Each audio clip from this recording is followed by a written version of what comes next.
Hello all, and welcome back to Demon Souls. When we last left off, we had taken care of the man-eaters in Latria, Part 2, and the old hero in Shrine of Storms, Part 2. And with that, set free Saint Urbane from the trap that Patches had laid for him. And with that in mind, let's give a chat to all these holy folks over here. See what they have to say about their saint's return. Thank goodness. The Lord has not forgotten me yet. For he has allowed me into the presence of Saint Urbane. I shall serve him and pray with him, and thus express my faith in God, Mbasa. I plan to bequeath all my possessions to Saint Urbane. My grandfather's articles may contain more miracle stone shards like the one he gave me, but they'd only be wasted in my hands.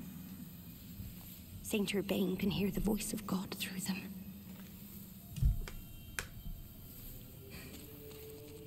Oh, I can hardly believe it. The fact that I am helping to save the world. Oh, Saint Urbane, Mbasa. Oh, Saint Urbane, Mbasa. Yes, Mbasa. You have rescued His Augustness. I express my deepest gratitude. You have relieved me of a great onus. Oh, thank God, Mbasa. With His Holiness Saint Urbane back, the magicians will have to watch themselves. Thanks to his holy miracles, you brave battlers of demons will no longer be solely dependent on dark magic. Isn't it wonderful? Surely the demon slayers have awaited such an opportunity. Do you have any connection to Patches the hyena? I trust not. He is a depraved, vile man, and he deserves no allies. Sounds good stuff, though. That an upstanding hero such as yourself is selective when making associations. By the way, I highly recommend the companionship of the jovial Saint Urbane.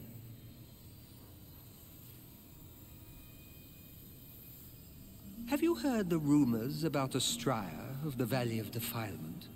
They claim that she and her loyal knight have become demons and lead a clan of degenerate miscreants. In truth, the rumors are surely unfounded. There are all sorts of wrongdoers down there who would think up such nonsense. Yet, if the rumors are true, then may she be eternally damned for her debasement of the Lord's name. Yet, if the rumors are true, then may she be eternally... Notice how these holy types really like looking down on others. Just saying. Thanks to you, I was able to seek refuge in this nexus. Now I stay here and pray, along with my disciples, for the heroes facing the demons. If you wish for benevolent protection in your fight against the demons, then bring me demon souls. I will cleanse them and create miracles with their power. Ah, Astraea of the Valley of Defilement. The last I heard, Saint Astraea of the West was accompanied by the knight Garl Vinland. She would never be corrupted by souls, not under the protection of such a renowned knight in his charmed armor.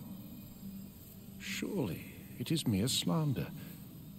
Sadly, the weak are prone to such backstabbing. Vito the Moonlight Knight, Rizaya of Istarel, even Selen Vinland. Many honorable knights have ventured into Boletaria in search of the Valley of Defilement. The vicious rumors about Astraea offend our most basic sense of respect for God's name. However, none of these great knights have made it back.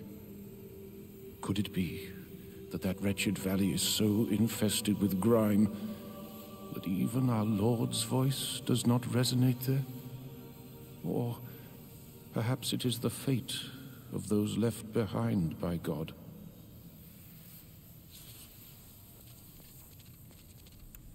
If you truly are a disciple, then you must have a talisman in God's image. Heavenly miracles occur in Boletaria through the talismans. God has granted this accursed land a special power. It is God's way of telling us we must stand against the demons. After the dark arts spread across the land, holy miracles were witnessed once again. The will of God is clear. We must defeat the demons, annul the curse of Boletaria, and purge the magicians who manipulate those accursed souls. As you know, souls are a source of wicked power, emanating from the demons. King Alant was overcome by lust for such power, and has placed Boletaria in her present predicament. Old Frake and the Candle Maiden are no exception. We must defeat the demons, annul the curse of Boletaria, and purge the magicians who...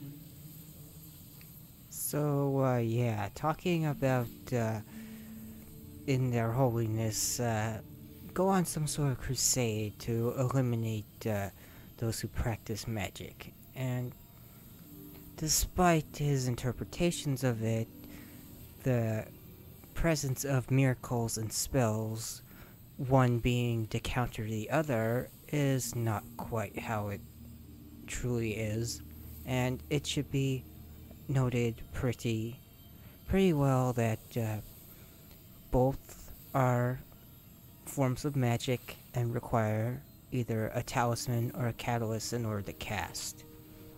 And outside of how they function, they have no discernible difference other than one's personal interpretation. Now, Saint Brain replaces the other miracle vendor guy here. I don't even remember his name. I honestly barely ever visit this side of the room.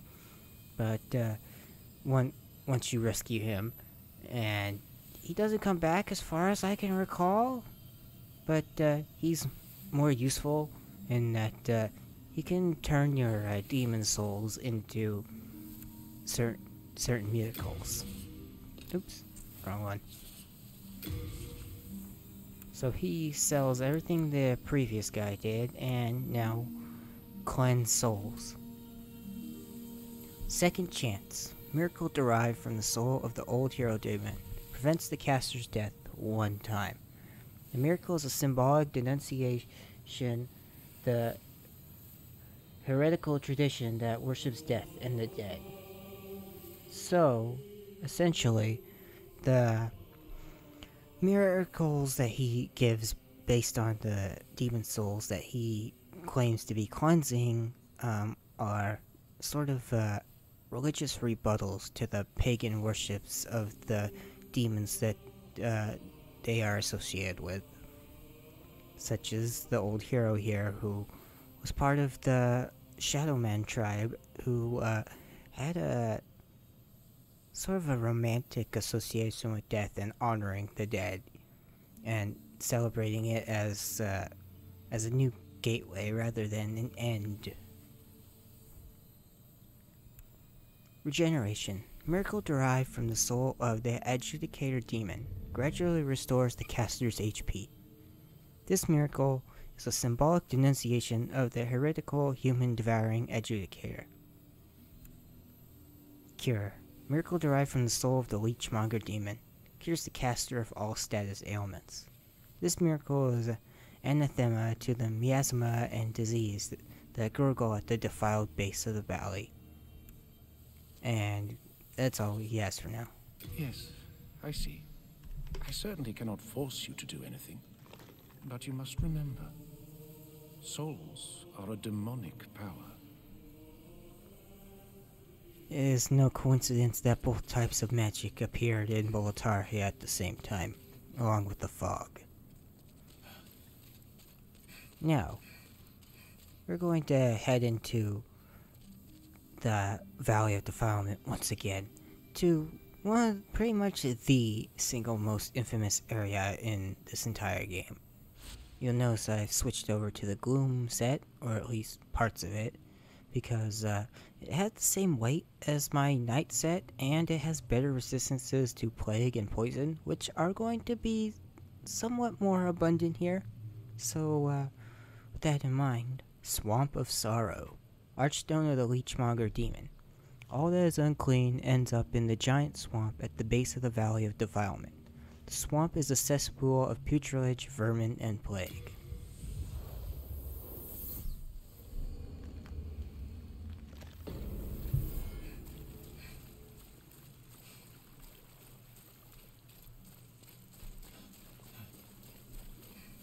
So, the Valley of Defilement and the Depraved Chasm in the lore of Boletaria is that it is a place where people from essentially all over would come to dump their garbage and waste and all other various types of refuse in. You can see corpses and stuff have floated downstream. There's all this just pieces of wood that we've seen up above, and plenty more down below. Just anything just people didn't want would just throw down here and turn it into this polluted wasteland. But there's a tribe of people living down in this valley who, unfortunately, ended up becoming, shall we say, accustomed to all the trash and toxicity, though it's not certainly by choice.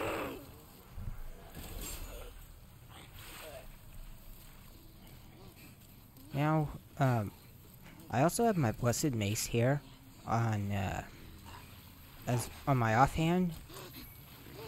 Keep that in mind because I'm not going to be using it for attacking so much, as the Dragon Longsword +5 does better damage. But while crossing the swamp itself, this waist-high water you cannot roll in. See, you just stumble around a bit.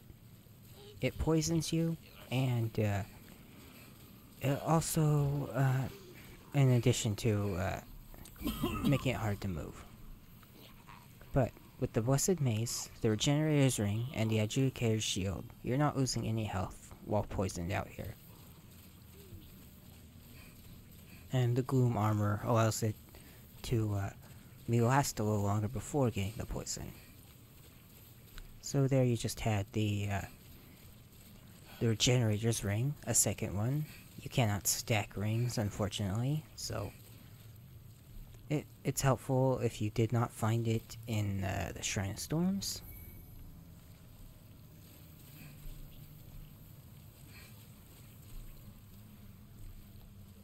Gonna coast the wall a little bit. First set of enemies you'll note down here. Swamp Jellyfish, because why not? It's something I kinda just appreciate visually. I like the idea of marine creatures in freshwater environments that you would not expect them in. Swamps in particular. Like, the Future is Wild. They have, like, swamp octopuses and stuff like that I thought were really cool.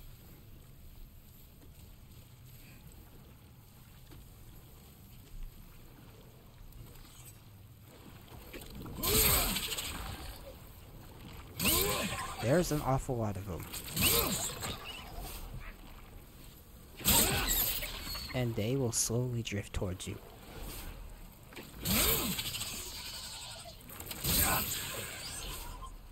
And in addition to being poisoned, the damage will stack.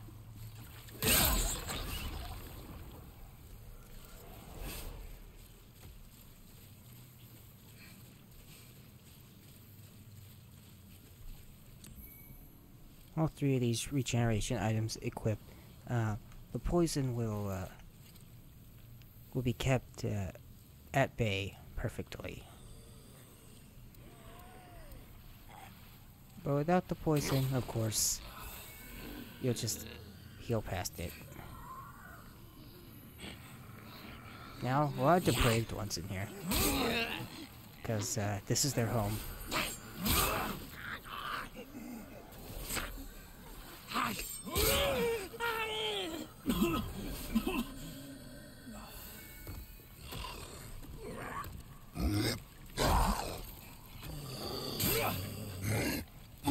The giant version, of course.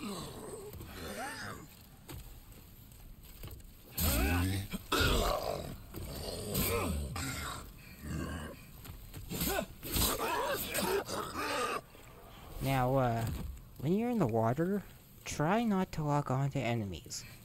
Because, tapping circle or hitting it at all in order to run or dodge or whatever, because since you can't dodge roll, you're just going to be stumbling about and leaving yourself wide open.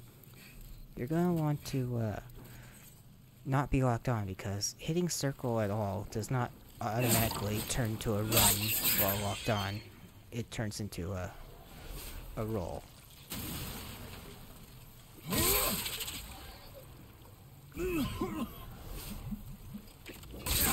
As I just demonstrated.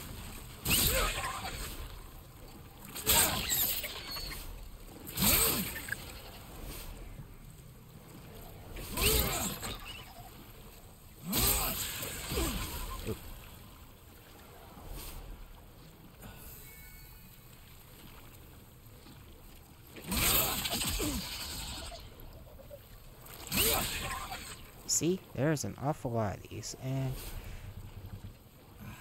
getting rid of them is helpful when they're all trying to gang up on you.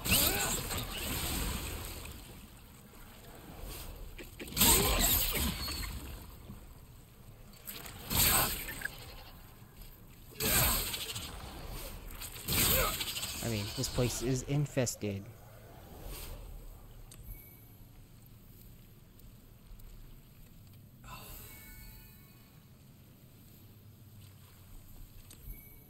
They also drop lotuses, which are nice to have.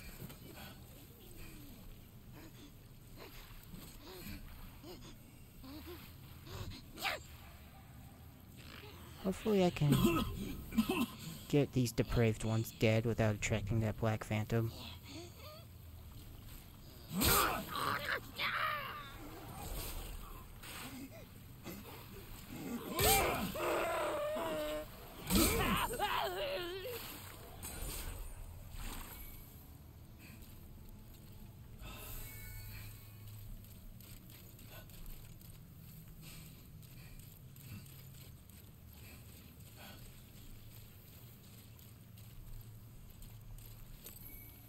Cat ring.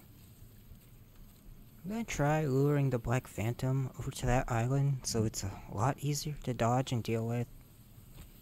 I don't know if their name, if they have one. I'm sure they do. I just haven't learned the majority of them because, unlike the Dark Souls series, when you have Black Phantoms come in, even the unique ones, you don't get their names.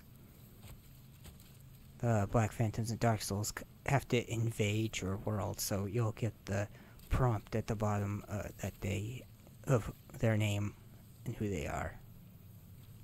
Here, not so much, because they're kind of ghosts and stuff.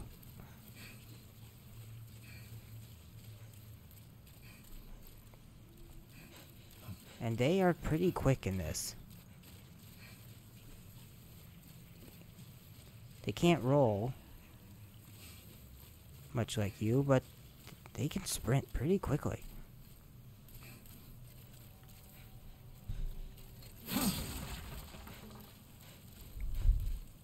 And they hit hard with that massive blade.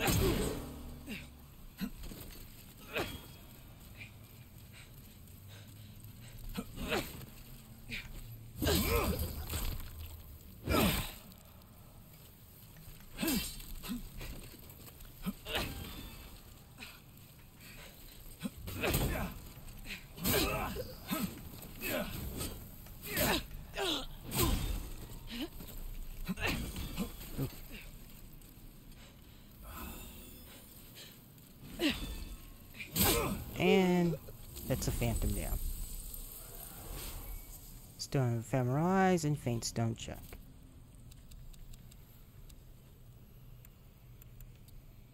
Cat ring. Simple ring with the cat engraved on the seal. Though it decreases damage sustained from high falls, you can't expect a mere ring to protect your life against drops from too great a height. So this decreases fall damage, and that's about it. But I want to show the little icon from when you put this on.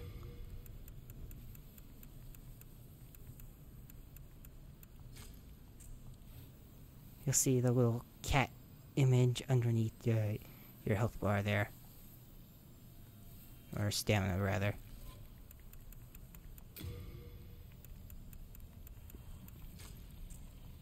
They changed it for this remake. The original image was a little, like, JPEG of a cat's face, like a real-life picture of one. That was kind of funny in its cheapness, but also endearing. And that cat actually still reappears in the game somewhere, if you know where to look. Won't spoil that where it is until we get there, as it's kind of off the beaten path.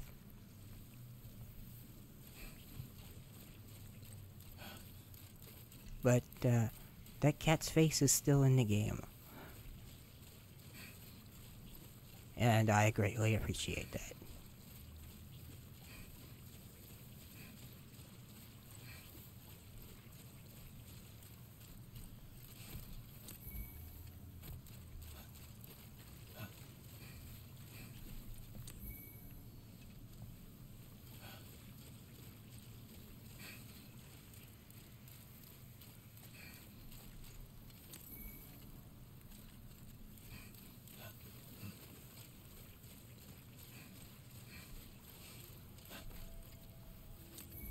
War Scythe.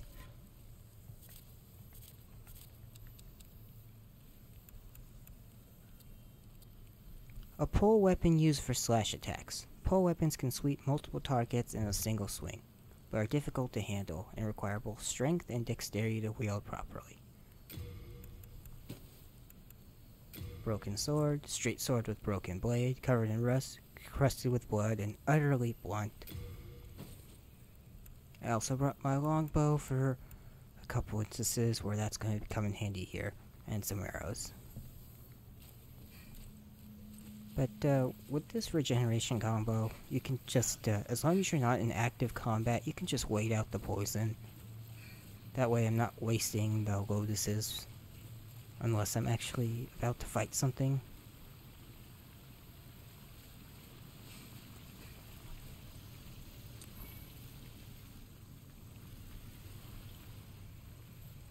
So yeah, this is where they come to just dump a whole bunch of corpses. And all other various forms of garbage.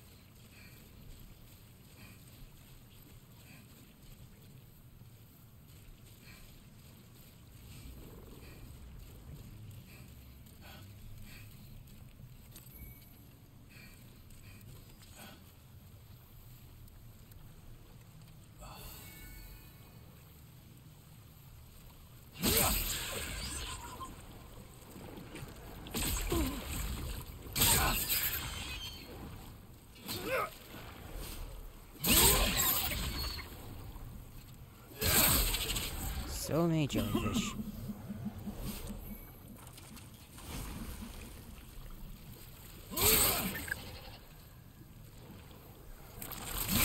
I don't mind locking onto them as long as I'm not terribly surrounded, because I don't need to roll, and that way I can use this stab attack to kill them in one shot.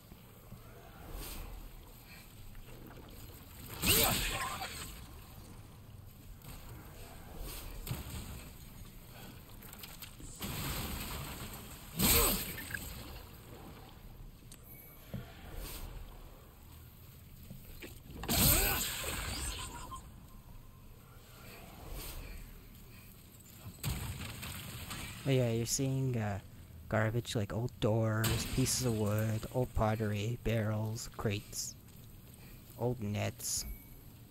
Just a whole bunch of junk. In addition to human waste. Like, see, here's a wagon wheel, old door, something.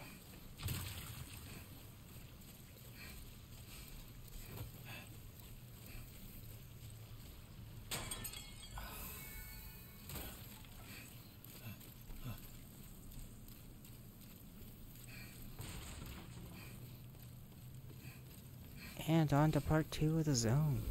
It is quite large.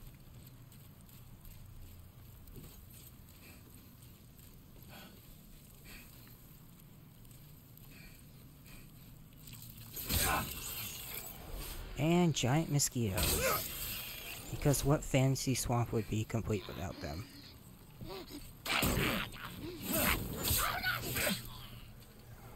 Malaria in Boletaria is serious business.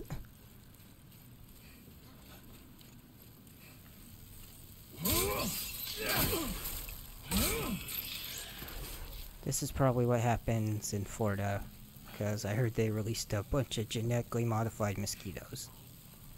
I'm sure it's gonna work out fine, but you can't help but get B-movie monster vibes from reading that headline.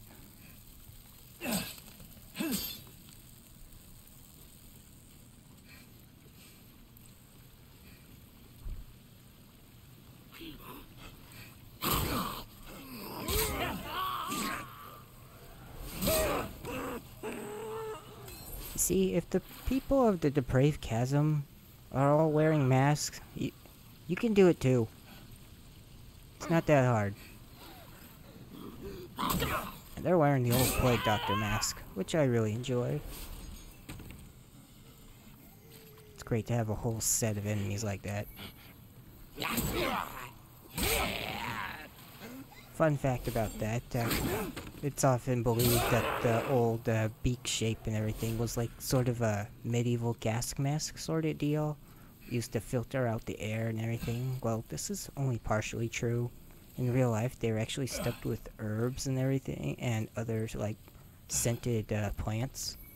Because it was believed that as long as you're smelling something fresh and not the diseased person, then you won't catch it.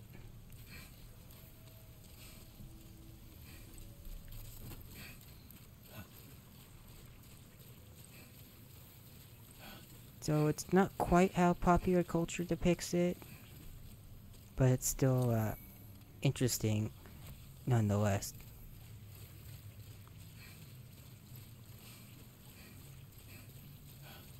It's not as modern as you thought, but actually makes it a little more interesting that way. And another copy of the Thief's Ring in case you missed it in Boletaria 1.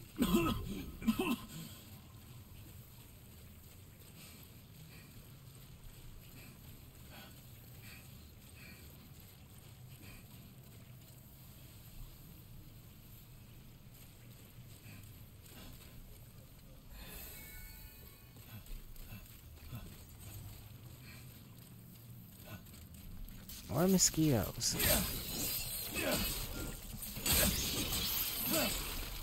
We also have a unique grab attack, and if I'm lucky, we won't see it.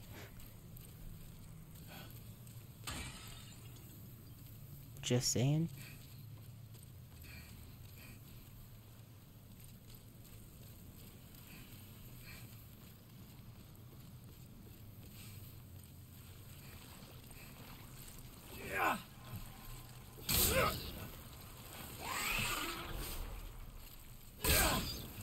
And slugs, much like in the Shrine of Storms. However, these ones are not glowing as they are pure white, as they are not living in the bright water. And for at least until you take care of it, they spawn infinitely. Yeah, this is a terrible place to see it, but they'll keep dropping from the ceiling right there onto that island. So just kill a couple and move on from this particular spot.